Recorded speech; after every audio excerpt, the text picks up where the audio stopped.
महिषासुर का दूत कि आप जाइए और जा करके महिषासुर की शरण ग्रहण कीजिए। और आप तो जानते ही होंगे कि यह अनुष्ठान है जो आपको आहुतियां। बड़ा खुशी हुआ कि कोई बात नहीं, इंद्र को तो अब हमने हरा ही दिया है, तो इंद्र तो अब हार ही गया है, इंद्र अब हमारा क्या कर लेगा।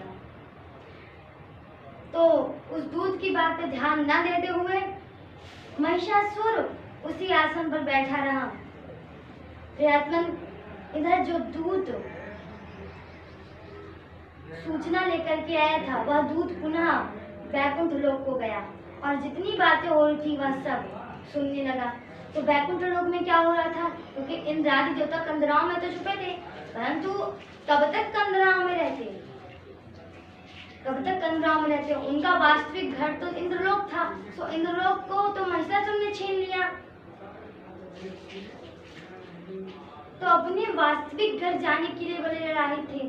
इसीलिए इंद्र आदि देवता और मरुदगढ़, क्योंकि मरुदगढ़ जो थे वे सब इंद्र के साथ ही रहते हैं, तो मरुदगढ़ इंद्र आदि देवता ये सभी ने विष्णु जी के पास गए और विष्णु जी से कहने लगे कि हे प्रभु, अब आप चलिए और चल करके उस महिषासुर को मारिए, क्योंकि ये महिषासुर जो है हमें इंद्र आसन से वंचित कर रहा है।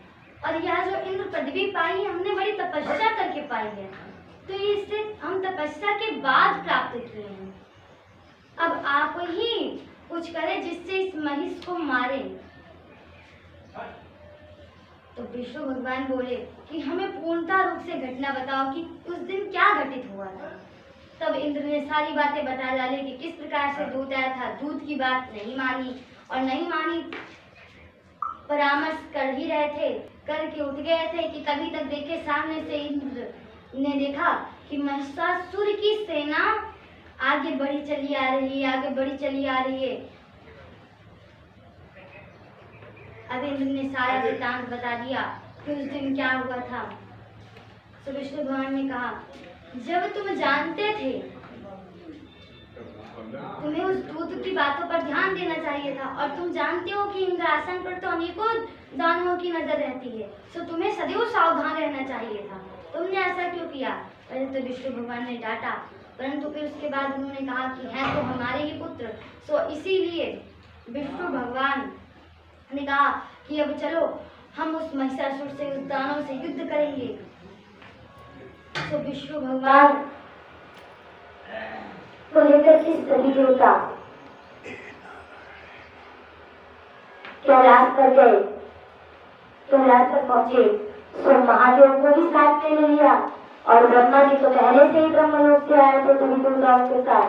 तो सभी देवताओं को संगठित करके, एकत्रित करके सब अपने अस्त्र शस्त्रों के साथ, सभी देवता अपने अस्त्र शस्त्रों के साथ में युद्ध भूमि में पहुंचे। वहां पर एक तरफ महिषासुर की सेना, तो एक तरफ देवों की सेना, बीच का युद्ध होने लगा। इधर से ताम्र, क्योंकि ताम्र जो था वो महिषासुर का कोषाध्यक्ष था, जितने भी धन इत्यादि थे खजाना वह सब ताम्र ही देखता था। तो ताम्र इधर से बाहर चलाया महिषासुर की तरफ से, उधर से इंद्र बाहर चलाते, कभी वह 9 बार छोड़े तो कभी इंद्र 10 बार छोड़ते। इस प्रकार से इंद्र और ताम्र के बीच युद्ध हो रहा था। और भगवान महादेव जो कि महिषासुर के साथ युद्ध कर रहे थे, गदा प्रहार होने लगा, गदा प्रहार हो रहा था कि तभी तक एक गदा भगवान ने महिषासुर की घटना पर मारी, तो महिषासुर कुछ पल के लिए मूर्छित हो गया। जब मूर्छित हुआ तो पुनः उठ के खड़ा हो गया, और पुनः उठ के खड़ा हो गया, लड़ने लगा। और इस बार तो इतनी तेज से लड़ रहा था, कौन कहे कि उसको चोट लगी और चोट लगने के बाद धीरे हो जाए, परंतु और तेज से लड़ने लगा। ताम्र पीछे से धूधर आया, धूधर ने विष्णु भगवान को सोचा कि मारे, परंतु विष्णु भगवान ने धूधर प्रहार किया, परंतु एक ऐसा अमोघ सत्य चला दिया धूधर ने कि विष्णु भगवान एक पल के लिए मूर्छित हो गए। तो मूर्छित हो गया तो सभी देवता खड़े हो गए कांपते, ये क्या हुआ, विष्णु भगवान ही मूर्छित हो गए। तो विष्णु भगवान को एक बार के लिए बैकुंठ लोक ले जाया गया। पुनः गरुड़ जी लेकर के गए युद्ध भूमि में। सब तो युद्ध करने में जुटे हुए थे, तो गरुड़ जी अकेले विष्णु भगवान को लेकर के गए। महादेव ने देखा विष्णु भगवान तो है नहीं, तो आगे चल गए विष्णु भगवान को लेकर के आए। तो बड़ा घमासान युद्ध चला, युद्ध चलता गया। कोई इधर से बाल छोड़े, कोई उधर से बाल छोड़े, कहीं तलवार से लड़ाई हो रही है, कहीं पर धनुष चल रहे हैं, कहीं गदा प्रहार हो रहा है। परंतु वह जो महिषासुर की सेना थी वह हार ही नहीं मान रही थी। यदि लड़ते लड़ते ही वह सेना थक जाती तो भी ठीक रहता, परंतु वह लड़ते लड़ते थक नहीं रहे थे, बल्कि देवता लोग भी थक जा रहे थे। सो युद्ध तो बहुत वर्षों तक चला, परंतु कुछ भी सफलता हाथ नहीं लगी। इसलिए पुनः सब वापिस जुड़ता गया गया और वह महिषासुर वहीं पर राज करता रहा। अब तो सब बड़े टेंशन में कि अब क्या किया जाए, इस महिषासुर की मृत्यु आखिर होगी कैसे। सब ब्रह्मा जी को अपना वृतांत याद आ गया।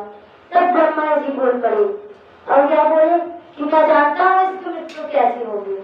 जब मैं इस महिषासुर को वर देने के लिए गया था तब इसने मुझसे एक ऐसा वर मांगा था जिसकी वजह से इसकी मृत्यु नहीं हो रही है।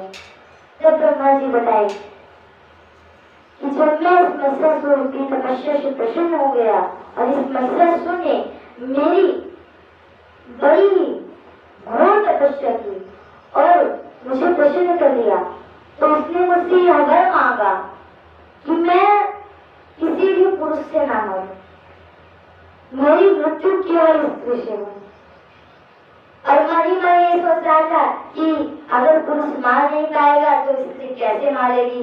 तो यही मन ही मन सोच रहा था और यही सोच करके वर मांग रहा था और बड़ा ही मुस्कुरा रहा था। तो मैंने यही वर दे दिया कि तुम्हारी मृत्यु किसी भी पुरुष के हाथ से नहीं होगी, केवल स्त्री ही तुम्हारा वध कर सकेगी। यह वर दे करके मैं पुनः वापिस आ गया।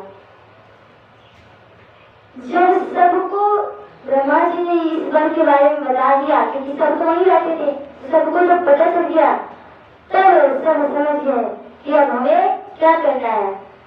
क्योंकि भगवान विष्णु जो कि अम्बा यज्ञ कराकर आए ही थे, तो अम्बा यज्ञ कराकर आए थे तो वो तो भारी बात जानते थे। मुझ विष्णु में अगर सृष्टि पालन करने की शक्ति जो है वह तो शक्ति रूप में है, क्योंकि शक्ति क्रीड़ा जगत सर्वम, तो पूरी जगत ही शक्ति की लीला है। तो वो जो शक्ति हमारे सबके अंदर है उसी को पूरा निकालना है। तो भगवान विष्णु ने कहा एक काम करो, सब अपने अपने तेज पुंज को निकालो। तो सबने अपने अपने तेज पुंज को बाहर निकाला। ब्रह्मा जी ने अपनी शक्ति जो कि उनका तेज पुंज था, तो उस तेज पुंज को निकाला। विष्णु जी ने अपनी शक्ति तेज पुंज को निकाला जो कि राजसी है, और महादेव ने अपनी कामशी तेज पुंज को निकाला। सात्विक राजसी तामसी इत्यादि देवों से जितने भी देव वहां थे, वरुण देव इत्यादि जितने भी देव थे, सब देवों से युक्त वह तेज पुंज हुआ। और उस तेज पुंज का जब जितने भी देवों का तेज पुंज था, जब वह एकत्र हो गया और एकत्र होकर के पहले तो उसने नृत्य किया, नृत्य करके पुनः एकत्र होकर के उसने एक पिंड रूप में फिर पुनः स्त्री रूप धारण कर लिया। सो उसी स्त्री अर्थात वही तो परम तत्व स्वरूपी माता शक्ति का रूप धारण कर लिया।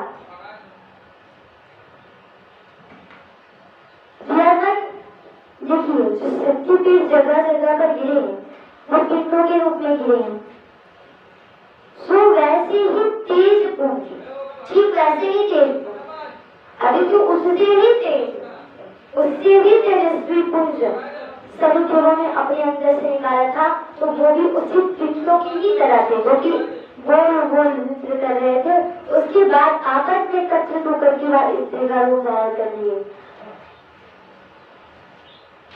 तब वह जो स्त्री का रूप धारण किया वही माँ दुर्गा का रूप धारण किया। जिनको सब कत्यानी के रूप से भी जानते हैं, वो कत्यानी मैया की। जब वह तेज कुंज सबको, क्योंकि जब वह तेज कुछ एकत्रित होकर के इसी रूप में परिणत हुआ तो पहले तो सबके नियम प्रमुख गए और किसी को कुछ दिखाई नहीं दिया क्योंकि उसका तेज ही इतना था। परंतु पुनः जब सभी अपने मित्रों को उजागर किया और देखा तो वह तेज कुंज एक स्त्री रूप में है, तो सबने उस तेज कुंज अर्थात महाशक्ति स्वरूप माँ दुर्गा को अपने अपने अस्त्र शस्त्र दिए। भगवान विष्णु ने अपना चक्र दे दिया, महादेव जी ने अपना त्रिशूल दिया, ब्रह्मा जी ने अपना कमंडल दे दिया इत्यादि। इसके बाद सबने अपनी अपनी गुप्त और रहस्यमय शक्तियों को दे दिया, जिससे वह जो परम तत्व स्वरूप शक्ति थी वह और भी शक्तिशाली हो गई और वह शक्ति संपन्न हो गई, पूर्ण शक्ति संपन्न होकर के उन्होंने बहुत जोर का अट्टहास किया। सर्वप्रथम माता ने अट्टहास किया था, तो अट्टहास किया तो पूरा देवलोक इंद्र पृथ्वी में कांप उठा और ऐसा कांपा कि महिषासुर का आसन भी हिल गया। अब आप सोच सकते हैं महिषासुर का आसन भी हिल गया, कितना तेज माता का अट्टहास था। माता का अट्टहास इतना तेज था कि महिषासुर का आसन हिल गया और महिषासुर का आसन हिल गया तो महिषासुर भी बड़ा चिंतित हो गया कि यह प्रथम बार ऐसा कौन सा अट्टहास हो गया जिसकी वजह से मेरा आसन हिल रहा है। जितने ताम्र जूतर त्रिनेत्र सभी जितने भी रहते थे सब बड़े विस्मय पड़ गया और सभी ने सोचा कि यह क्या सी शक्ति हो सकती है। तो वह जो परमतत्व स्वरूप शक्ति थी वह क्योंकि उनका जो जन्म हुआ था उस जो परमतत्व स्वरूप तो जो जन्म हुआ था वह हुआ इसीलिए था कि महिषासुर का मार के महिषासुर को उद्धार कर दे। तो इसीलिए वह तुरंत अट्टहास करके वह परम शक्ति पृथ्वी पर आ गई और जैसे ही पृथ्वी पर आई तो पूरी पृथ्वी कांपी, कंपन होने लगा और जैसे भूचाल आ जाता है, अगर भूमंडल हिल जाए भूचाल आए तो ठीक वैसे ही भूचाल हुआ। तो इंद्र का एक बार अर्थात महिषासुर का एक बार फिर से आसन हिल गया। तो इस बार अमात्य से कहा, महिषासुर ने अमात्य से कहा कि अमात्य आप चाहिए और जाकर के देखिए कि इतना भूचाल क्यों हो रहा है और यह दूसरी बार है ऐसा भूचाल हुआ, तो आप जाइए और जाकर के देखिए कि यह भूचाल क्यों हुआ। तो अपने राजा की बात मान करके वह अमात्य जंगल में गया। वहां क्या देखा, एक शिला पर एक तेजस्विनी तेज युक्त नारी बैठी हुई है और बड़ी शांत भाव से बैठी हुई है, बड़ी ही सुंदर है। तो उसके पास अमात्य गए और अमात्य जब गए तो अमात्य ने देखा तो अमात्य ने जाकर के उनके बारे में अर्थात तो उन दुर्गा के बारे में जाकर के उस महिषासुर से बताया। महिषासुर ने पुनः जब यह सुना कि किस प्रकार से उसका अट्टहास इतना तेज था तो पहली बार तो विश्वास नहीं हुआ, क्योंकि यही सोच करके तो उसने वही मांगा था, यही सोच करके वह मांगा था कोई पुरुष मुझे मार न सके, तो पुरुष जब मार नहीं पाएगा तो इससे मुझे कैसे मारेगी, यही सोच करके वह मांगा था। तो मैं ये सोच रहा था कि किसी स्त्री का अट्टहास इतना तेज कैसे हो सकता है। तो ज्यादा चिंतित नहीं होते हुए पुनः अपने सिंहासन पर बैठ करके अपने सेना अध्यक्ष को वहां पर भेज दिया, कहा कि अब तुम जाओ और जाकर के उसके सामने प्रस्ताव रख दो और प्रस्ताव ये रखना कि वह मुझसे विवाह कर ले। तो इसका प्रस्ताव लेकर के सेना अध्यक्ष गए और सेना अध्यक्ष ने प्रस्ताव रखा तो माता तो चुप हो गई, माता की आंखें लाल बहुत टेढ़ी हो गई। माता ने कहा दुष्ट उस महिषासुर से कह दे कि तेरा काल आ गया है, और वह जो बड़ी शांति से अपने सिंहासन पर बैठा हुआ है, उससे कह दो कि यह गर्जना मेरी ही थी, और अभी तो मेरी गर्जना से केवल उसका आसन ही हिला है। अगर मैंने अपने हाथ में खड़ग उठा लिया तो उसका सर मेरे खप्पर में आ जाएगा। जब उस प्रकार से माता ने सेना से कहा तो सेना अत्यंत से डर गया। पुनः जाकर के महिषासुर को बताया कि वह नारी तो ऐसे बोल रही है कि आपको ही मार डाले, आपका ही वध कर देगी। तो महिषासुर तो पहले बड़ी जोर से हंसा कि वह मेरा वध कैसे करेगी। तो हंसते हुए उसने कहा कि कोई बात नहीं, तुम ये कार्य नहीं कर सकते। तो पुनः उसने अपने महान और महाबलशाली, देखिए क्या कहा गया है कि ऐसे योद्धा थे महिषासुर के पास जो पृथ्वी पर पुनः पैदा ना हो, तो अपने वैसे योद्धाओं था भास्कर, ताम्र, इन दोनों महान योद्धाओं को भेजा कि अब तुम जाओ जाकर के उसके सामने प्रस्ताव रखो। तो ताम्र और भास्कर गए, और ताम्र और भास्कर जब गए तो माता के सामने जाकर के माता को देख करके माता के सामने ये कहने लगे कि आप तो बड़ी कोमल हैं, आप कैसे युद्ध करेंगे, आप यह युद्ध मत कीजिए, और फिर आप उस महिषासुर से युद्ध कैसे कर पाएंगे। हे देवी, अब आप महिषासुर आपका परिचय करना चाहते हैं, आप महिषासुर से विवाह कर लीजिए। इस प्रकार से भास्कर और ताम्र माता को समझाने लगे। तो माता ने कहा, अरे दुष्ट, जाओ उससे कहते पहले कि वह आकर मुझसे युद्ध भूमि में मिले और मुझसे लड़े।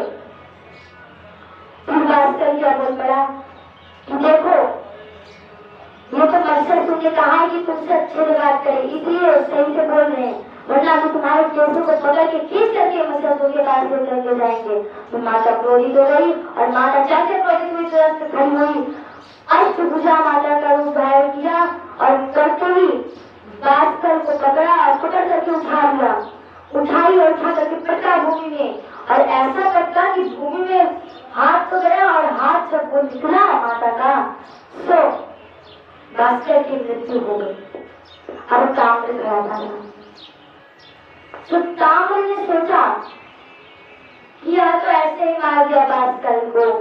तो ताम्र भी अपनी तलवार निकाल करके जैसे ही वार करने के लिए चला, माता ने अपने एक हाथ को आगे बढ़ाया और हाथ को बढ़ाकर उस तलवार को ही टेढ़ा कर दिया, और टेढ़ा कर करके उसके गले से पकड़ के उसको ऊपर उठा दिया, और उठा करके ऐसा घुमाया, ऐसा नचाया कि वैसे ही तुरंत मृत्यु हो गई।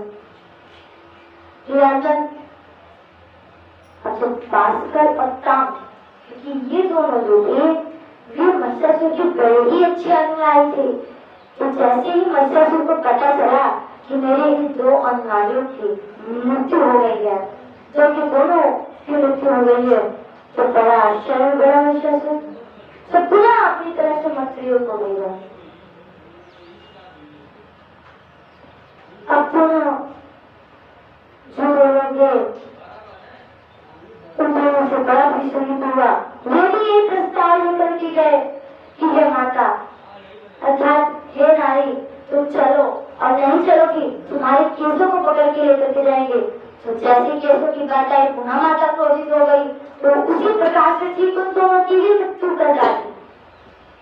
अब मृत्यु होने के पश्चात, क्योंकि अब तो महिषासुर के विश्वास पात्रों की मृत्यु हो रही थी, अभी तक तो जो हुए वे सब तो वैसे ही थे, युद्ध भूमि में भी चले गए, परंतु भास्कर, ताम्र इत्यादि ये सब तो महिषासुर के बड़े नहीं आए थे, और महिषासुर की बड़ी बातें माना करते थे।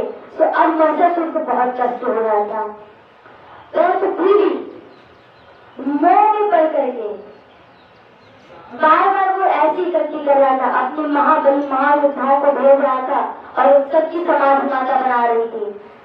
समाधि सुजात थे, विचित्र सहस्त्र कई सहस्त्र करते कितसुर तारक संकर तारक संकर तारक सूरते सूरज समाधि समान समाधि समाधि समाधि कितनी बार समाधि समाधि समाधि सुजात रते जय जय हे महिषासुर मर्दनी रम्य कपर्दिनी सरस्वती।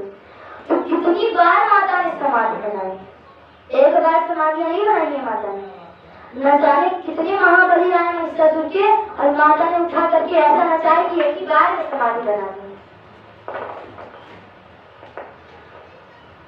अब तो महिषासुर के सारे योद्धा खत्म हो गए, तो महिषासुर अपने 3 विश्वास पात्रों दुर्धर त्रिनेत्र और स्वयं जाकर के युद्ध भूमि में खड़ा हो गया। अब वहां पर जब गया तो माता को देखा, तो माता बड़ी सुंदर थी। तो जब आज रहा था तो ये सोच के आ रहा था कि अब तो जाऊंगा और उस नारी को तो मार के ही आऊंगा। और तो जब उसी माता के सामने पहुंचा तो माता की सुंदरता को देख करके पुनः सोचा कि एक बार इन्हें समझाया जाए। तो पुनः समझाने का प्रयत्न करते हुए क्या किया,